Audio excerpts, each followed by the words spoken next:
Hi there, educators. This is once again Precious M for our fourth lesson. Thank you for watching my previous lesson about my takeaways in the same topic that we will be having today.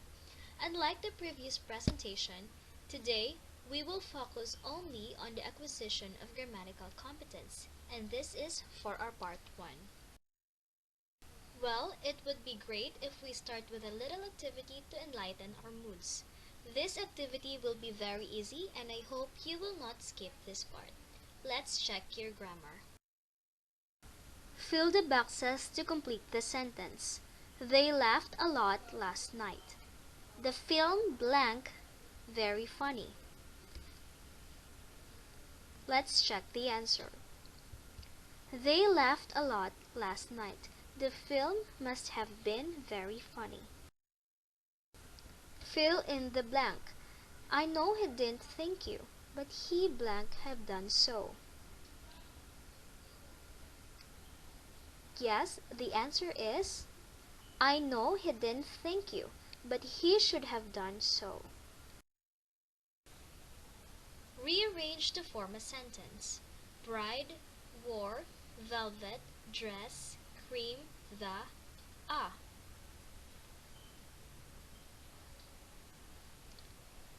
What's the correct answer? The bride wore a dark cream velvet dress. Choose the correct answer. A. Ask her when will be ready the food. B. Ask her when will be the food ready. C. Ask her when the food will be ready. D. Ask her when will the food ready be. The answer is letter C. Ask her when the food will be ready. Choose the correct answer. She blank very beautiful because everybody said so. A should have been, B must have been, C was to be, D should to be. The correct answer is B must have been. Did you answer everything correctly? Do you remember your teacher directly teaching you the grammar rules? If that is so, do you still remember all the grammar rules that your teacher taught you? That seems to be a tough question. Well, as we move along, we will discover things that will help us better acquire the grammar competence. For your information, the exercises provided are an example of controlled practices such as gap filling, which is very common for teachers and most textbooks when teaching a grammar. Today, we will discover different ways on how your students can effectively acquire grammatical aside from giving them controlled exercises or directly teaching the grammar rules. But first, let's have a quick recap. The following are examples of the different processes in the development and use of materials for language learning and teaching a language. Except 1. What is it? A. Materials research. B. Materials exploration. C. Materials evaluation. And letter D. Materials production. Yes, the answer is A. Materials research. Material research is not an example of the different processes in the development and use of materials for language learning and teaching a language. Which best describes material evaluation? A. It makes judgments about the structure of the materials. B. It answers the question does. C. It is a procedure that involves attempting to understand the value of the effects of materials on their users. D. It is structured and criterion referenced. Yes, the correct answer is letter C. Teacher M is an English teacher. While she is preparing her presentation for tomorrow's activity, she noticed that there are no activities requiring the learners to interact. Which process will solve the situation best? A. Evaluate the material. B. Analyze the activity. C. Make changes of the existing material. D. Develop a new material. The correct answer is C. Make changes of the existing material. Material adaptation is the process that involves making changes to existing materials. Good job! Remember that we have different processes in the development and use of materials for language learning and teaching. And all of these 6 processes are important and should ideally interact in the making of any materials design to help learners to acquire a language. Among the different processes are the 2, material evaluation and material adaptation. Material evaluation is a procedure that involves attempting to predict or measure the value of the effects of language learning materials on their users, while material adaptation is the process that involves making changes to existing materials. Now, what does developing a material means, or should I say, what is material development?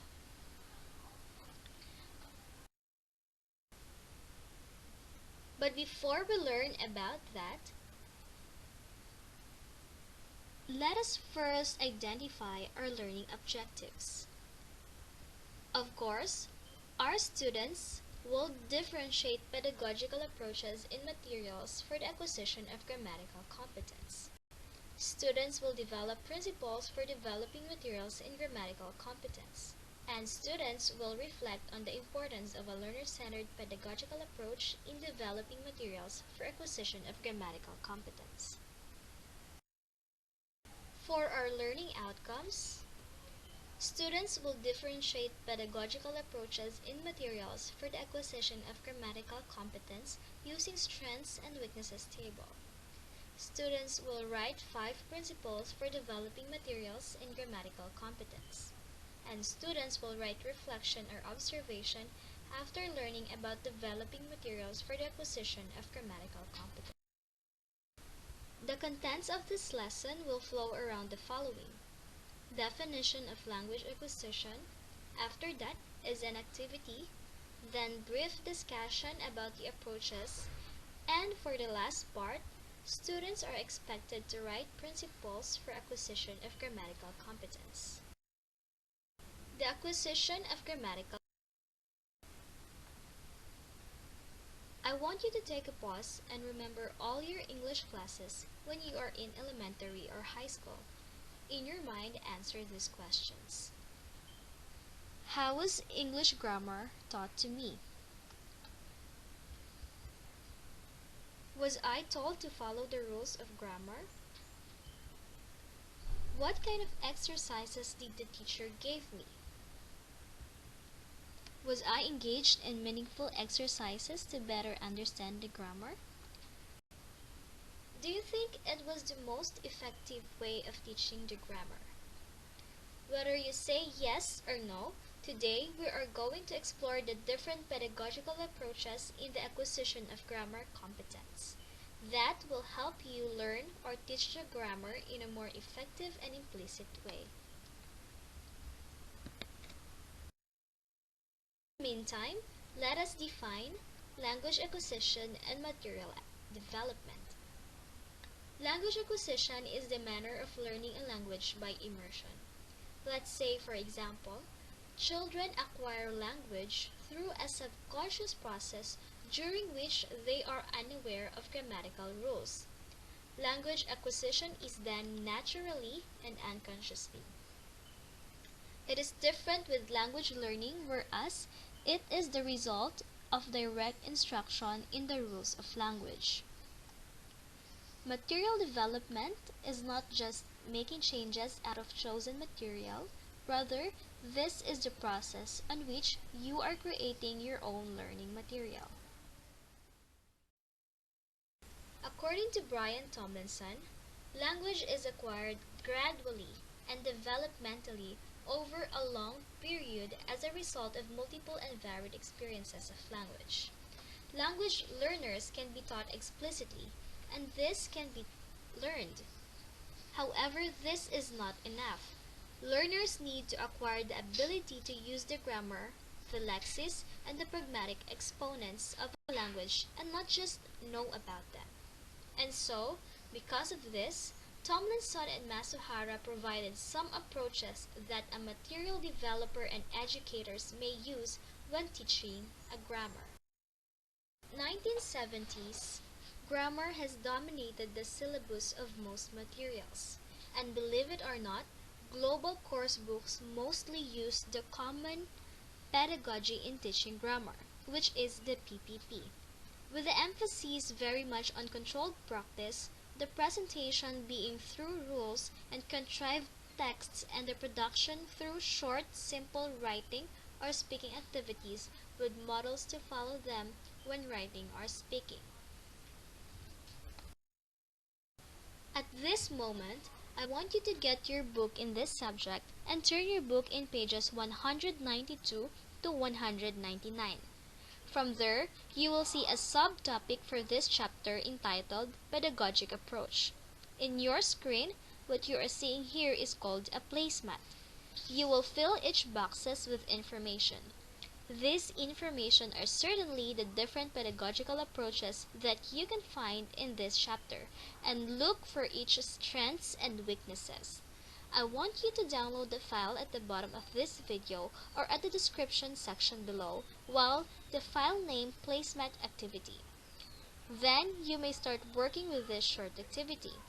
Once done, send it to my email account, preciousm07@gmail.com.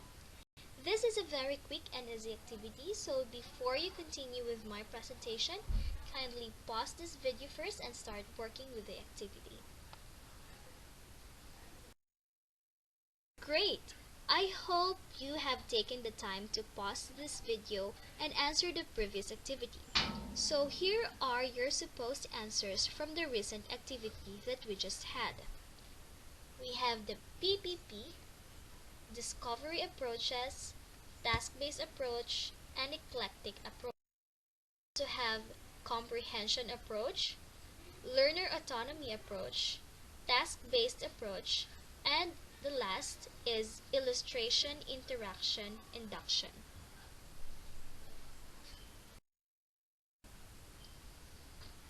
There are many pedagogical approaches mentioned in this book that you may use in teaching or even when you are to develop a material.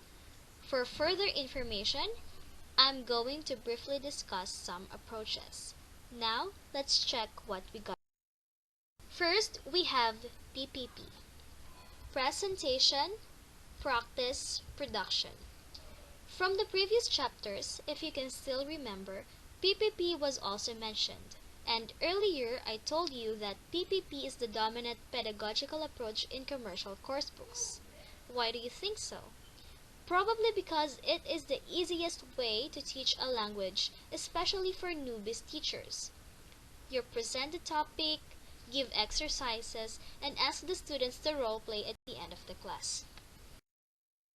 However, PPP in Tomlinson and Masuhara's view is an approach that can only achieve shallow and ephemeral learning because of its narrow focus, its inadequate provision of exposure to language in use, its inadequate provision of opportunities to use the language for authentic communication, its lack of spaced and varied recycling, and its impossible attempt to help learners to achieve instant acquisition.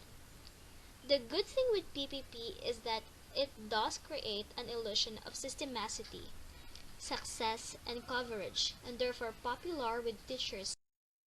Because of the predominance of PPP and its apparent face validity with teachers and students, Tomlinson suggests modifying it so that the production phase is seen as an opportunity for feedback and reinforcement. It may start with production task to see what learners can do, and then to follow this with presentation and practice relating to what the learners found problematic in the production phase. There are many who are also saying that PPP is a simple and common sense approach. On the other hand, there is no empirical evidence that PPP does not foster communicative competence either. Focus on form. Drawing of learners' attention to language forms as they arise incidentally in lessons whose focus is on meaning or communication. Focus on form is very different from focus on forms. Focus on forms, on the other hand, follows the traditional approach which followed by most course books today. This is where the teacher relies solely on the course book, following them unit by unit, teaching the language explicitly. That is not the case with focus on form. Learners are made aware of the grammatical form of language that they are already able to use communicatively. One example of focus on form is conscious racing activity. According to Larson Freeman, students are not required to produce the target structures. Instead, they need to be aware of the target grammatical items through discovery-oriented tasks. Next, we have task-based approach. Students need to learn the language required by a task before they can be asked to do it. Further, it is also mentioned that a strong version of TBLT should not be predetermined or decided in advance, but should arise incidentally during the task performance. Here, teacher asks students to complete purposeful tasks that elicit the use of the target language. Remember, students learn a language by using it rather than by studying its different components in isolation. Last is the discovery approach. Tomlinson and Masuhara prefer a discovery approach. Why? According to paradigm learning, it guides and motivates learners to explore information and concepts in order to construct new ideas, identify new relationships, and create new models of thinking and behavior. Teachers are learning facilitator who is a guide rather than teachers who teaches during the learning activities. As it is said, it is more likely to be learned and retained what students find out for themselves than what they are told by the teacher or book. Now, let us further learn about the discovery approach by watching this video.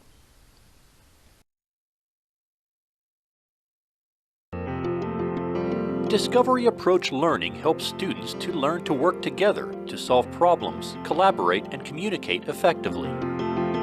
The Spring ISD schools using discovery approach learning during the 2013-14 school year are Hirsch Elementary, Marshall Elementary, Meyer Elementary, Dewitt Middle School, Robertson Middle School of Choice, Spring High School, and the Carl Wunschie Senior High School. Marshall Elementary School and Spring ISD has hosted many school districts from throughout Texas, sharing their model of discovery approach learning. Well, the students this week have been working on research for a project. We had Mrs. Smith from the Spring Historical Society come out and talk to the kids about what spring was like in the old days. She's given the kids a problem. They are going to create a book all about Texas and what Texas was like in the past. But before they can make their book, they have to know about non-fiction text features. If you look at this picture of the table of contents, you would find chapter 1 on page 3, chapter 2 on page 11. One kid's doing table of contents, one kid's doing glossary, captions, headings, things like that. It tells you what the picture is, and it describes the picture. And I have an example for you right here. And now those kids are presenting to the other kids. What did you learn from index? So the kids are rotating through different stations. Without looking at your paper. Oh. And the students are teaching the kids. I can just say that my students love their projects. They're challenged, they're enriched by the projects, they are completely on task and engaged.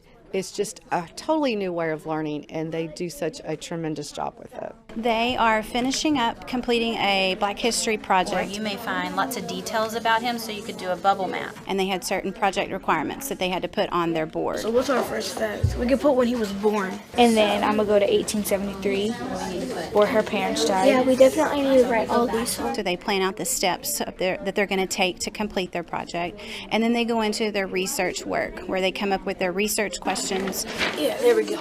They divide it up into tasks, and then they share the information with one another. Okay, so he was born on May 10th, 1837. That engagement level makes it so much higher because they are discovering their own work instead of somebody giving it to them. They have soft skills that they're graded on. They're graded on collaboration, critical thinking, responsibility, communication, and creativity. So we talk about those skills every day, and it'll, take them on later in life when they have a job. They have to have, responsibility on their own, and then they have to collaborate with coworkers. So we feel like here in the elementary school, we're promoting that because they work in teams daily and they have to problem solve and work out their problems. Project is on creating a board game using fractions. Look. Each table they're researching things on fractions. Let's start writing. And they're also completing a do-it-yourself activity. Which fraction of the apples are green? So kind of check for understanding. I've done a couple workshops on fractions already. Our workshop today is on what? Fractions on number line. Okay, fractions on a number line. All right, so I'm just kind of checking their understanding. Do they understand what I've taught so far? We know we're at 0. And then one over here. And then 1 over here. It's just the same Okay. thing. It's the same thing, but it's cut in four. Once they get all their research complete, they're going to start brainstorming ideas for a board game, and they're going to take the information that they've learned to create questions for their board game. They're very engaged. They're very on task. There's very few discipline problems within classroom time when they're in their groups. They're working together. They're learning from each other. And so it's just really neat to see the engagement and the excitement. And when they make a final product and they get to present their information, they retain it very well because they know they have to present it. We're in the end of the project. It was to investigate alternative energy sources. There's solar energy. We still need the room for the wind one. Oh, yeah. Geothermal and biomass. For the discovery approach learning, we first start with the driving question. So it's a problem that they had to solve. So how is it that our school can use more alternative energies? And then they create their knows and need to knows. What do you know about alternative energies? What do you need to know? Wind turns turbine blade, and I put mechanical inside. Exactly. Their need to knows are then turned into research questions, and then they use a task list, and they assign each other the different tasks of researching and finding out the answers they need to accomplish their goal. We're going to invite out the architect company. There we go. And they're actually going to come and critique our students' creativity and ideas for how alternative energy resources could be used. And then like this. Their level of confidence absolutely soars. They become more confident, they become more skilled at presenting their thoughts. The soft skills they learn really help them become more well-rounded individuals for their adult lives. Not just a test, not just a worksheet. It's the real deal, things that they're going to be able to use in the workforce as they grow older.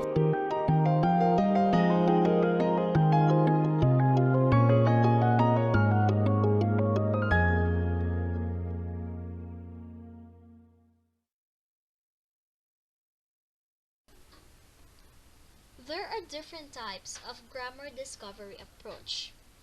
First, we have illustration, interaction, induction.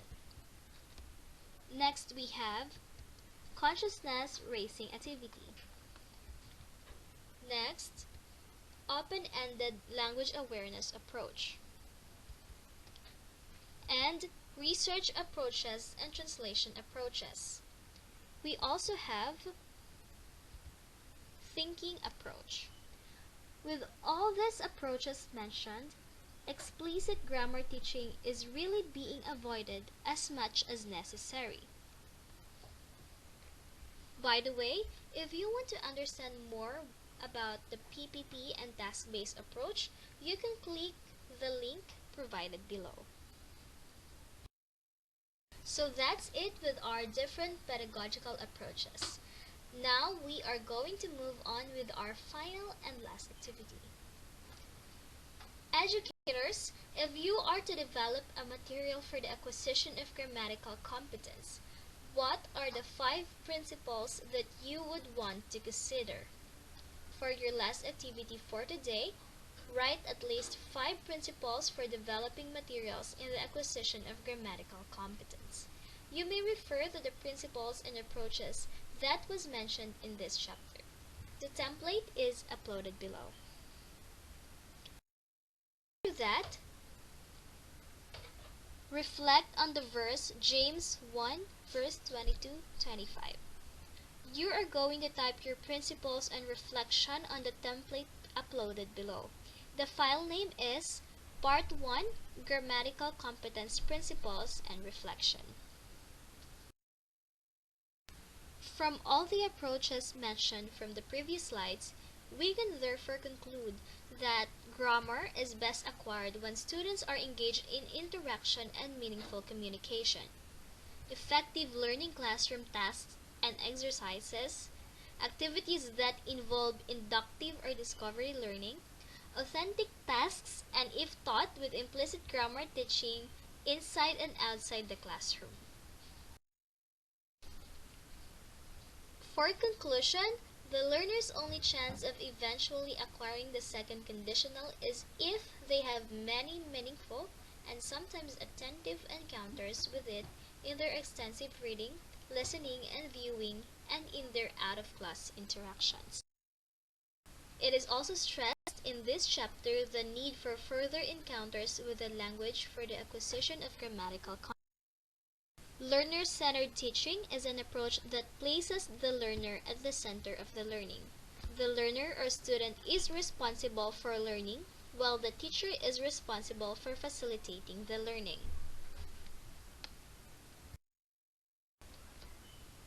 With all these pedagogical approaches recommended by the authors, I hope, as future educators, you use the best possible approach that your students need to fully acquire grammatical competence, not in controlled, predetermined, and explicit way of teaching, but a more learner-centered teaching. That's it for today. Thank you for listening. If you have any questions, just email me, preciousm07@gmail.com. See you for our next. James 1:22-25 said, "But be doers of the word, not hearers only, deceiving yourselves. Being no hearer who forgets, but a doer who acts, he will be blessed in his doing."